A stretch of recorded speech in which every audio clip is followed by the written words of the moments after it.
નમસ્કાર દર્શક મિત્રો, દિલોક સત્તા શોમાં આપનું સ્વાગત છે। આજે દેશભરમાં અક્ષય તૃતીયા એટલે કે અખા તીજની ઉજવણી કરવામાં આવી રહી છે।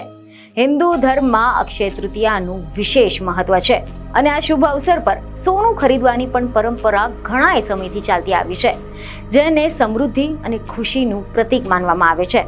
પરંતુ છેલ્લા ઘણા દિવસોથી ક્યારેક સોનાના ભાવમાં ભારે વધારો થયો છે તો ક્યારેક સોનાના ભાવમાં સામાન્ય ઘટાડો પણ થયો છે।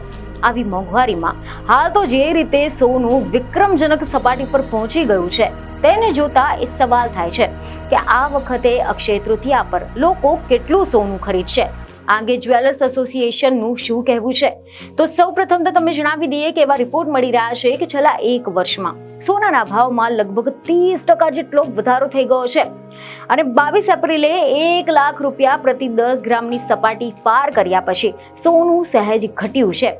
ગયા વર્ષની સાથોસાથ સોનાના ભાવની તુલના જો આપણે કરીએ તો ગયા વર્ષે એટલે કે 10 મે 2024ના રોજ જ્યારે અક્ષય તૃતીયા હતી તે દિવસે 10 ગ્રામ સોનાનો ભાવ 75,000ના સ્તરે હતો। વૈશ્વિક અનિશ્ચિતતાની વચ્ચે છેલ્લા એક વર્ષમાં સોનાના ભાવમાં તેજી જોવા મળી રહી છે, તો બીજી તરફ ભારતીયોનો સોનાની ખરીદીનો જે લગાવ છે તે ખૂબ જ જાણીતો છે અને તેથી તેમની માંગને જોતા સોનાની આયાત ઘટાડવા માટે સરકારે ઘણા પગલાં લીધા હોવા છતાં પણ ભારત દર વર્ષે લગભગ 700 થી 800 ટન જેટલા સોનાની આયાત કરે છે। અહેવાલ એવા મળી રહ્યા છે કે વર્લ્ડ ગોલ્ડ કાઉન્સિલ પ્રમાણે વર્ષ 2024માં ભારતે 712 ટન સોનાની આયાત કરી હતી।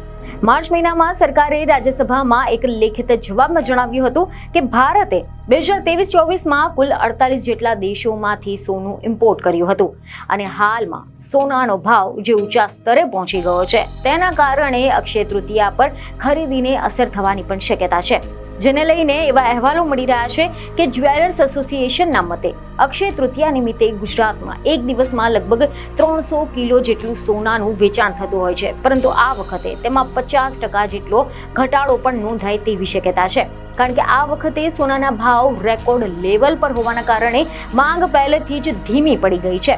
અક્ષય તૃતીયાના દિવસે ઘરાકી પર અસર જોવા મળી શકે છે। એટલું જ નહીં, જે લોકો 22 કેરેટ શુદ્ધતાનું ગોલ્ડ ખરીદતા હતા તેઓ કદાચ 18 કેરેટ પર આવી પહોંચશે। જે લોકો 22 કેરેટ શુદ્ધતાનું ગોલ્ડ ખરીદતા હતા તેઓ કદાચ 18 કેરેટ પર આવી જશે અને જેઓ 18 કેરેટ ખરીદવાનો વિચાર કરતા હતા તેઓ કદાચ 14 કેરેટ શુદ્ધતાનું સોનું ખરીદી શકે છે।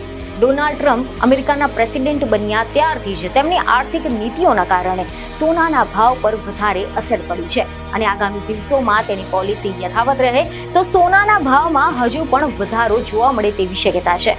બીજની ખબરો સાથે ફરી મળીશું। ધન્યવાદ।